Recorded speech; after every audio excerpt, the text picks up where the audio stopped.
আসন্ন দুর্গোৎসবকে সামনে রেখে মায়েদের মুখে হাসি ফোটাতে প্রতিটি বিধানসভা এলাকায় বস্ত্র তুলে দেওয়া হচ্ছে মায়েদের হাতে। আজ মুখ্যমন্ত্রী ডক্টর মানিক সাহা ওনার নিজ এলাকায় বর্দোয়ালি কেন্দ্রে মায়েদের হাতে বস্ত্র তুলে দেন।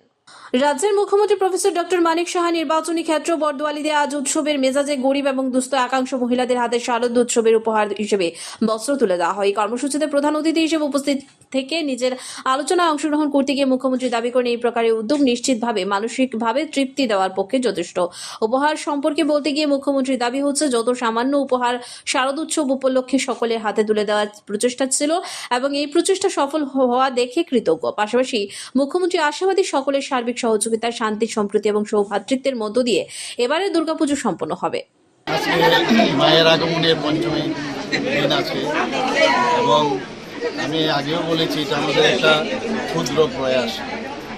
আজকে আমার যে বিধানসভা আছে সেখানে তো যাচ্ছি, অন্যান্য বিধানসভায়ও আমি যাচ্ছি এবং এই ধরনের বস্ত্র দিয়ে একটা উপহার স্বরূপ একটা মানুষকে, যারা আমার মা বোনেরা আছেন, ভাইয়েরা আছেন, তাদের দেওয়ার একটা মনের থেকে একটা ইচ্ছা, যদি কিছু দেওয়া যায়, সবাই যদি এই আনন্দ যে দিনগুলো আছে সবাই মিলে যদি আনন্দ ভোগ করতে পারি, সুখে দুঃখে থাকার যে বিষয় সেটা আমাদের পার্টির যেরকম আছে আমাদের সরকারেরও সেটা আছে এবং এর মধ্যে একটা আত্মতৃপ্তিও পাওয়া যায় এবং সেই কারণেই আজকে এখানে আসা।